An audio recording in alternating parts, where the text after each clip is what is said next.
This haunted apartment drives its residents insane and makes them kill their own family. The film begins by introducing a small family consisting of Jeff, his wife Joanna, and their only son Porter. They are planning to rent a new apartment at a low price because Jeff needs to relocate closer to his current workplace. Jeff has already booked the apartment online, so when they arrive, they are able to move in immediately.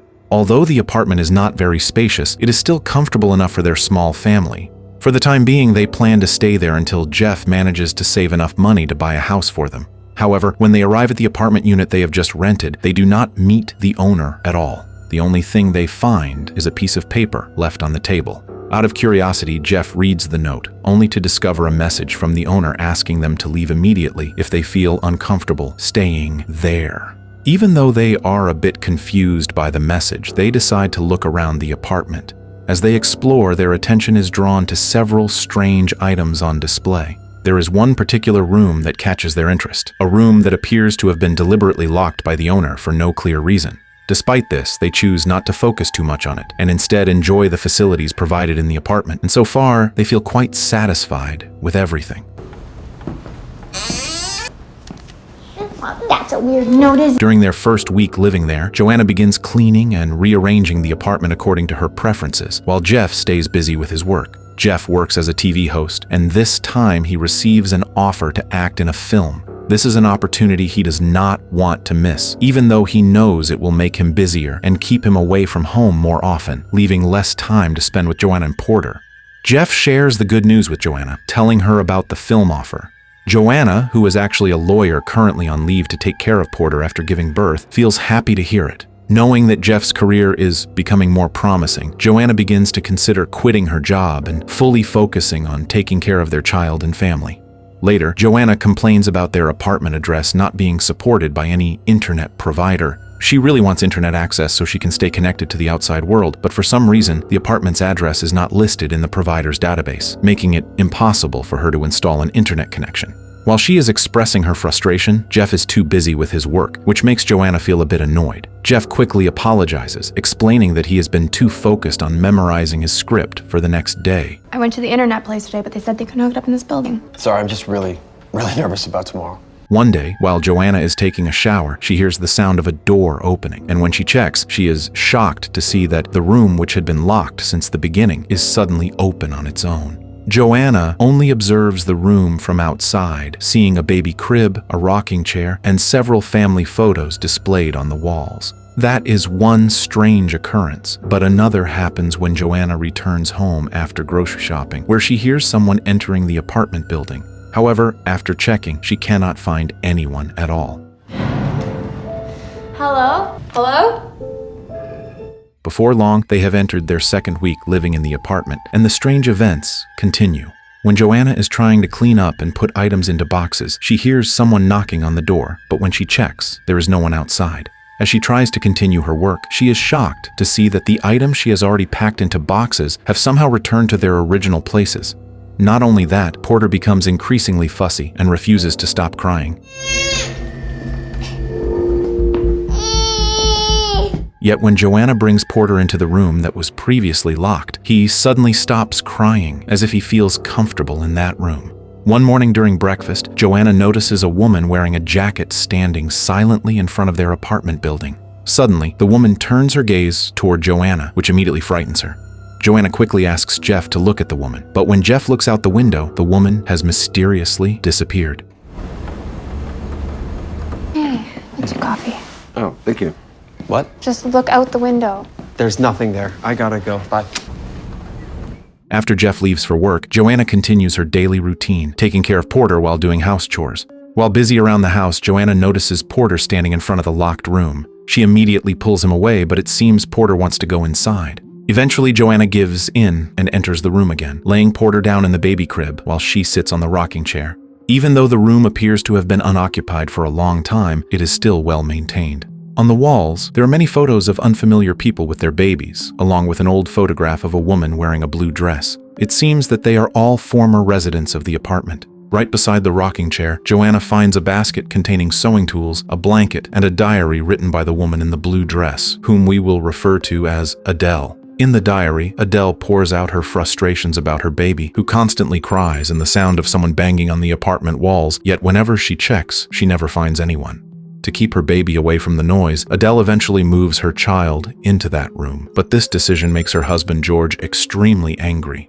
During their time living there, Adele often feels lonely because George is always busy with his work. After reading a portion of the diary, Joanna begins to feel sympathy for Adele. That night, Jeff comes home in a cheerful mood and tells Joanna that he has successfully landed a role in a film. Not only that, the producer has also given him a big opportunity to act alongside a famous actress. However, there is a catch. Jeff has to leave town for 6 months to work on the film. Of course, he does not want to waste such an opportunity, especially since succeeding in this role could greatly boost his career. Unfortunately, Jeff is facing a scheduling conflict between his job as a TV host and his film project, but luckily he has a manager who can help arrange his schedule so they do not overlap.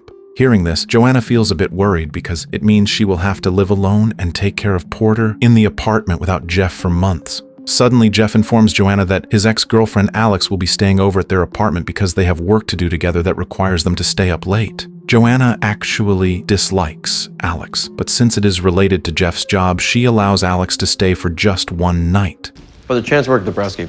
Saw Alex on the way back. Alex isn't your ex-girlfriend? Not long after, Alex arrives at their apartment and Joanna warmly welcomes her. Joanna then prepares dinner for them, and during the meal they chat with each other. I just hope I made enough food. Jeff gave me no warning that you were coming. Me while I'm in town. Well, you seem to be. You eat salad, we? Jeff asks Joanna why she has not contacted her older sister since they moved into the new apartment, mentioning that her sister is worried about her. Joanna explains that she had called her a few days ago. Yeah, shit. Morgan called. He wants to... Did you forget to hold your family? Because I just talked to her the other day and... After dinner, Alex steps out for a while to smoke while Joanna decides to take a shower. Then something shocking happens. Joanna suddenly coughs up blood and is horrified to find a razor blade in her mouth.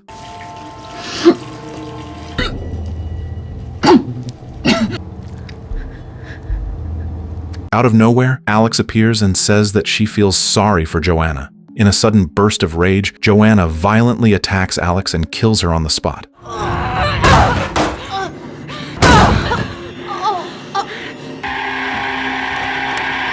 But it turns out that it is only a nightmare experienced by Joanna. The next day, Joanna, who has just woken up, immediately makes coffee for Jeff, who is about to leave for work. However, when Jeff complains that the coffee is too sweet, Joanna is confused because she is sure she did not add too much sugar. She tells Jeff that the sugar she used came from the apartment. Jeff, who is in a hurry, leaves for work right away. While Jeff is at work, Joanna takes Porter out for a walk. But when they return, Joanna unexpectedly encounters the same woman who once stared at her from outside the apartment. The woman suddenly warns Joanna not to enter the apartment. Not only that, she keeps saying, "I want my baby," which leaves Joanna confused and makes her think the woman might not be sane. My baby.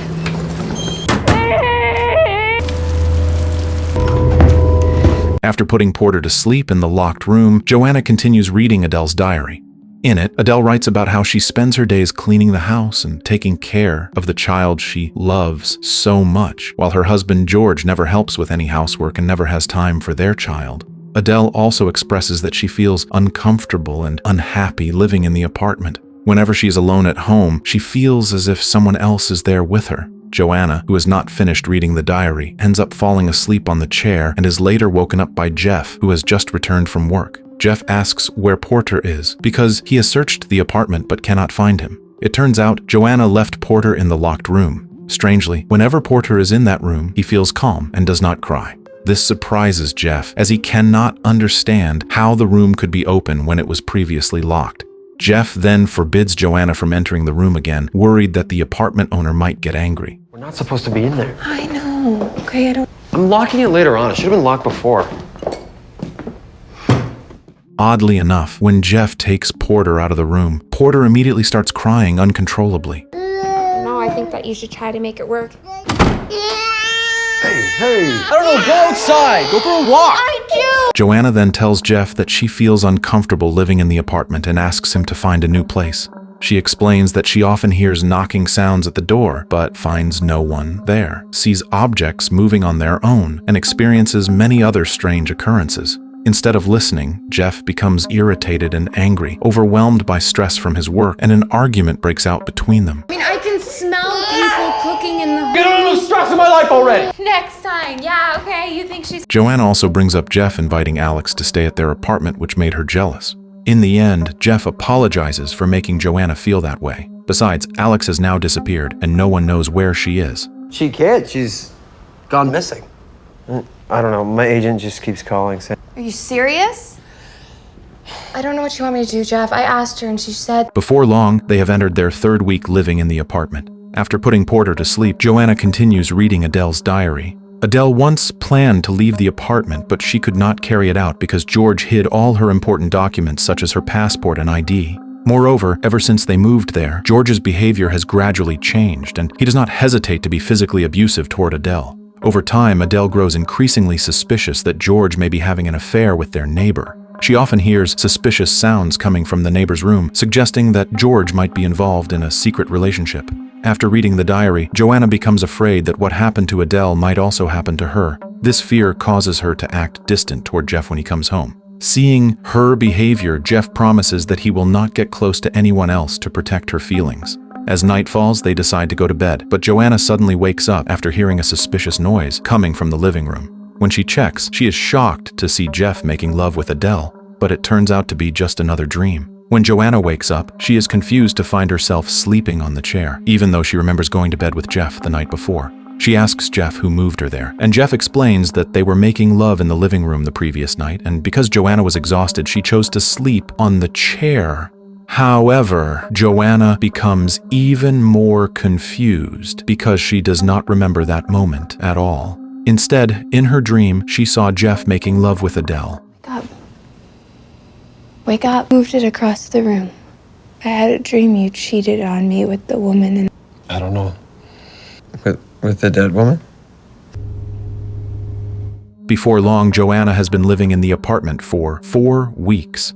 The longer she stays there, the more she begins to feel lonely, sinking deeper into isolation without her husband by her side to listen to her thoughts and worries. Jeff's constant absence due to his busy work schedule makes Joanna's mental condition gradually worsen. On top of that, spending her days alone in such a strange apartment exhausts her, especially since she has to take care of Porter by herself without any help from Jeff. This suddenly reminds her of Adele's loneliness described in the diary. Joanna starts to feel that she shares the same fate as Adele, both of them often left alone by their husbands who are always busy working. As she becomes increasingly consumed by thoughts of Adele, Joanna unconsciously puts on Adele's clothes stored in the room, as if she is living the same life as her.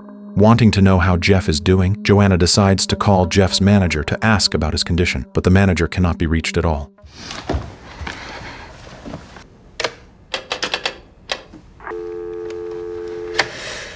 Not long after, Joanna hears a phone ringing sound coming from a public telephone outside the apartment.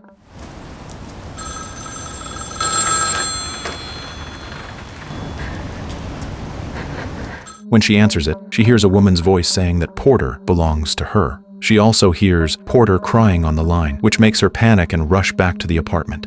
When she arrives, Porter is completely fine. Instead, Joanna is startled to see a chair suddenly rocking on its own. She also becomes confused when she realizes she is wearing Adele's clothes, as if she had no awareness of putting them on. The disturbances she has been experiencing seem to be affecting her mental state more severely. The next day, Joanna receives bad news from Jeff. With a serious expression, Jeff tells her that he has lost his role in the film. The reason is that someone called the producer and spread a rumor that Jeff is an alcoholic. Joanna asks who would do such a thing to him. At first, Jeff looks at Joanna and accuses her of being the one who deliberately ruined his reputation so he would not take the role and could spend more time with her. I lost the film role. Why? Someone called the producer and told him that I was an alcoholic and it was difficult. Then Jeff hears loud banging noises coming from the neighboring room and asks since when the noise has been happening. Joanna explains that the mysterious knocking has been going on since they first moved in, making her feel like she's losing her mind day by day. Hey! Shut up! How long's this been going on? Just happened. Shut up! She has repeatedly told Jeff that she does not like living in this place and wants to leave as soon as possible, but instead of taking her concerns seriously, Jeff continues to ignore her. He even asks where Joanna got the blanket she is using. Before Joanna can answer, Jeff suddenly leaves, trying to get his film roll back without giving any further explanation. His departure makes Joanna feel even more isolated and alone. Her loneliness grows stronger, especially in the silence of the night, broken only by the strange sounds echoing throughout the apartment. Without Jeff's presence, the apartment feels even quieter and far more terrifying. In an attempt to fight off her loneliness, Joanna returns to reading Adele's diary. In it, Adele writes that her mental condition gradually deteriorated due to the constant disturbances in the apartment. Eventually, Adele goes as far as killing both her child and George by poisoning them. She does this in the hope of freeing herself from the apartment's torment and escaping with the important documents that George had hidden. However, influenced by the entity haunting the apartment and her worsening mental state, Adele ultimately takes her own life there. In her final entry, Adele mentions trying to cover up the bloodstains splattered across the apartment walls. After reading the diary, Joanna decides to peel away the paint covering those stains, and it turns out the blood marks are still there, confirming that the apartment was the site of Adele's suicide, as well as the place where she murdered her husband and child. I had to hide this. I will never leave. Nothing to live for. I am. Joanna's actions are witnessed by Jeff, who immediately scolds her for damaging the apartment walls. Joanna tries to explain that the apartment is haunted and that people have died there, but Jeff dismisses her claims and refuses to believe her. Instead, he tells Joanna to go to bed, noticing how exhausted she looks. That night, Joanna wakes up and finds Jeff is no longer beside her. Confused, she goes to the living room and discovers a hole in the wall leading to the neighboring apartment. Peeking through it, she sees Jeff having an affair with Alex. Overcome with rage, Joanna forces her way into the neighboring apartment, only to find it completely empty. I know you're in. Inside, she discovers numerous papers with the words, "Help me," written all over them. She then looks back through the hole toward her own apartment and sees Jeff just arriving home from work. Joanna rushes back to meet him, but strangely, Jeff suddenly appears as George. George then violently attacks Joanna. Refusing to accept this, Joanna fights back and repeatedly stabs him with a knitting needle until he is no longer able to move. Afterward, Joanna realizes in horror that the person she killed is not George, but Jeff.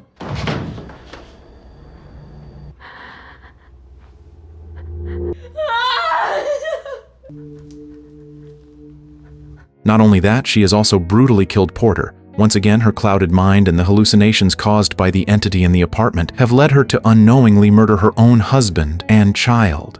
Overwhelmed with guilt, Joanna is devastated by what she has done. She never wanted any of this to happen, but the disturbances from the entity have completely shattered her sanity, pushing her to a point where she can no longer control herself. After what she has done to her family, Joanna decides to end her own life by slitting her throat with a razor blade. In the final scene, several months after the deaths of Joanna, Jeff, and Porter, another small family is seen arriving at the apartment, intending to rent it. Because the apartment seems to demand new victims, it inevitably welcomes the unfortunate family, suggesting that they may suffer the same fate as Joanna's family, and the story comes to an end.